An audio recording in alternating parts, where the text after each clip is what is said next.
Hello दोस्तों, आपके अपने चैनल द रियल इंडिया में आपका स्वागत है। आज हम डीएमसीएच में इलाज का जो प्रोसेस है उसका दूसरा पार्ट पे बात करेंगे।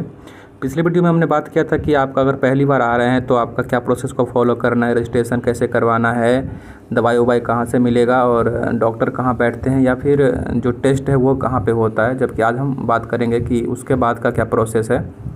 तो चलिए चलते हैं। हम चल रहे हैं अभी ग्राउंड फ्लोर से फर्स्ट फ्लोर की तरफ और फर्स्ट फ्लोर पे देखते हैं कि फर्स्ट फ्लोर पे क्या क्या फैसिलिटी अवेलेबल है और यहाँ पे कौन कौन सी डिपार्टमेंट्स हैं, कौन कौन से डिपार्टमेंट्स का इलाज यहाँ पे होता है। तो हम आ गए हैं अभी फर्स्ट फ्लोर पे और फर्स्ट फ्लोर पे जो मेन है वो सर्जरी डिपार्टमेंट्स है। जो सर्जरी डिपार्टमेंट्स है वो मेनली फर्स्ट फ्लोर पे ही है।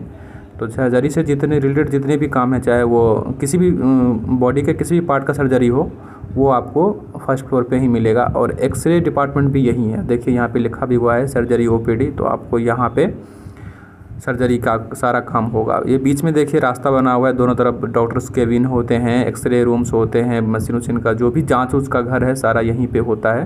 तो दोनों तरफ केबिन बने हुए होते हैं और बीच में रास्ता है।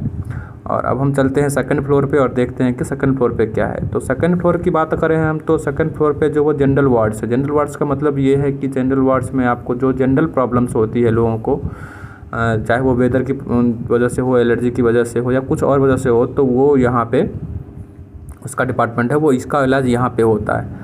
तो यहाँ पे जो है वो बेसिकली नॉर्मल जो प्रॉब्लम्स होती है उसका इलाज होता है। बाकी मैं ये भी बताऊँगा आपको कि सेकंड फ्लोर पे आपको कब जाना है या फिर फर्स्ट फ्लोर पे कब जाना है। एक्चुअली होता क्या है कि अगर आपका पर्चे में जो है ना रूम नंबर 10 से लेकर के और 19 तक है तो आप फर्स्ट फ्लोर पे जाएंगे और 20 से 29 तक सेकंड फ्लोर पे। तो हम आ गए हैं अभी नीचे और चल रहे हैं हम दवाई लेने के लिए। और ये देखिए हम आ गए हैं दवाई काउंटर पे। देखिए यहाँ पे काफ़ी भीड़ अभी आपको दिख रहा होगा, जबकि अभी दोपहर का टाइम हो रहा है, काफ़ी गर्मी है, फिर भी यहाँ पे भीड़ आपको काफ़ी दिख रहा होगा। अभी वैसे कुछ लोग कम हुआ है बट ठीक है।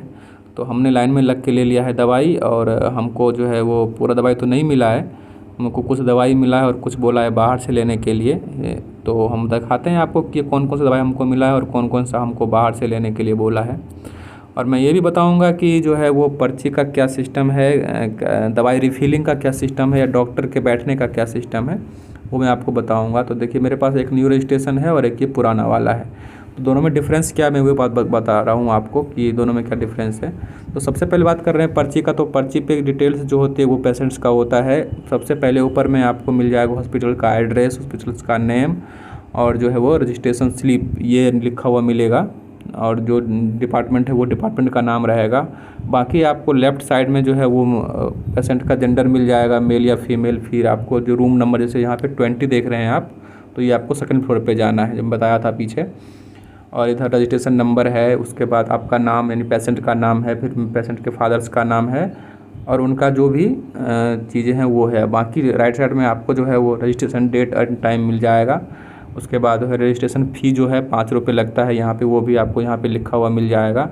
उसके बाद जो है वो एज मिल जाएगा पेशेंट का कि पेशेंट कितने एज के हैं और एड्रेस मिल जाएगा कि ये पेशेंट का जो वो एड्रेस क्या पे है, परमानेंट एड्रेस की बात हो रही है यहाँ पे। तो ये पर्ची पे लिखा हुआ रहता है। बाकी जो है वो नीचे आपको मिल जाएगा कि जो भारत सरकार की तरफ से जो भी यहाँ पे स्कीम चल रही है, आयुष्मान भारत का स्कीम चल रहा है, तो उसकी तरफ से जो भी फैसिलिटी आपको मिलने वाली है वो भी यहाँ पे प्रोवाइड हो जाएगी। दूसरा है ये पुराने वाली रजिस्ट्रेशन। पुराने वाले रजिस्ट्रेशन में जो है वो किसी से मैंने लिया है, तो ये उसमें देखिए ये उस पेशेंट का जो है वो पूरा टेस्ट जो डॉक्टर बताए थे वो टेस्ट करवाया था वो है।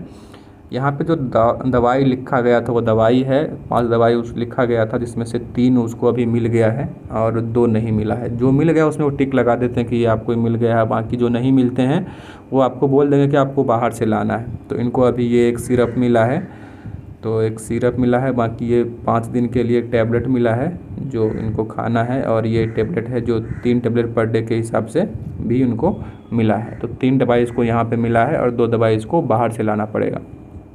और ये जो नई पर्ची है, अब हम बात करेंगे कि रिफ़िल कैसे होता है। जो नई पर्ची होती है उसमें 2 पेज होते हैं, जिसमें बीच में कार्बन लगा रहता है और 2 पेज होते हैं। जो डॉक्टर साहब जो है वो जो भी दवाई लिखते हैं या डिस्क्रिप्शन लिखते हैं या टेस्ट लिखते हैं वो पूरा कॉपी हो जाता है नीचे वाले पेज पे। और जब आप दवाई लेने के लिए जाओगे काउंटर पे, तो नीचे वाला पर्ची वो रख लेता है अपने पास एज ए रिकॉर्ड करने के लिए कि उसके पास रिकॉर्ड है एक पेशेंट का, और ऊपर वाली पर्ची जो है वो आपको रिटर्न कर देंगे। तो ये तो हो गई नई वाली के लिए, जो नया पेशेंट आ रहा है उसके लिए। अगर वही पेशेंट अगर फिर आ रहा है दवाई लेने के लिए, तो क्या करेंगे, आपको ये जो फ्रंट पेज वाला पर्ची है ये, इसका आपको ज़ेरॉक्स लेके आना पड़ेगा। बाहर ज़ेरॉक्स करवाइए और दोनों लेकर के काउंटर पे आइए और क्या करें, उसका फिर दे दीजिए। काउंटर पे क्या करेगा, वो ज़ेरॉक्स ले लेगा और बाकी रिटर्न आपको कर देगा ओरिजिनल वाला। क्योंकि डॉक्टर जो है वहाँ पे वीकली बैठते हैं, जो डॉक्टर आज बैठेंगे वही 1 सप्ताह के बाद फिर वही बैठेंगे। तो अगर आपको वहीं से दिखाना है तो आपको कम से कम 8 दिन का वेट करना पड़ेगा। दवाई मैक्सिमम लोग 4-5 दिन का ही लिखते हैं डॉक्टर लोग, तो इस वजह से जो है वो दवाई रिफ़िल करवानी पड़ती है। तो ये जो चीज़ें थी मैंने आपको बताया था बताने के लिए, वो चीज़ें थी कि दवाई रिफ़िल करवाने के लिए आपको फ़ोटोकॉपी करवाना पड़ेगा आपका जो ओरिजिनल पर्ची है उसका। तो और हम अभी जो दिखा रहे थे, अभी नीचे आए हम, और ये बिल्डिंग है, काफ़ी बड़ी बिल्डिंग्स बनाई गई है और ऐसे कई सारे बिल्डिंग्स हैं। ये दवा भंडार भी देख रहे हैं आपको, जैसे मैंने यहाँ से हमने दवाई ली थी। एक बगल में भी है, यहाँ पे इमरजेंसी वार्ड है। जबकि ये वाला जो है वो बिल्डिंग का पीछे साइड वाला व्यू है, जो पीछे साइड में है, जहाँ पे रजिस्ट्रेशन, OPD और दवा के लिए आपको भंडार है। आगे के साइड में आपको इमरजेंसी वार्ड है। तो कैसा लगा आपको ये वीडियो बताइएगा। इस वीडियो में इतना ही, मिलेंगे एक नई वीडियो के साथ। तब तक के लिए अपना ध्यान रखिए। बाय, मिलते हैं एक नई वीडियो के साथ।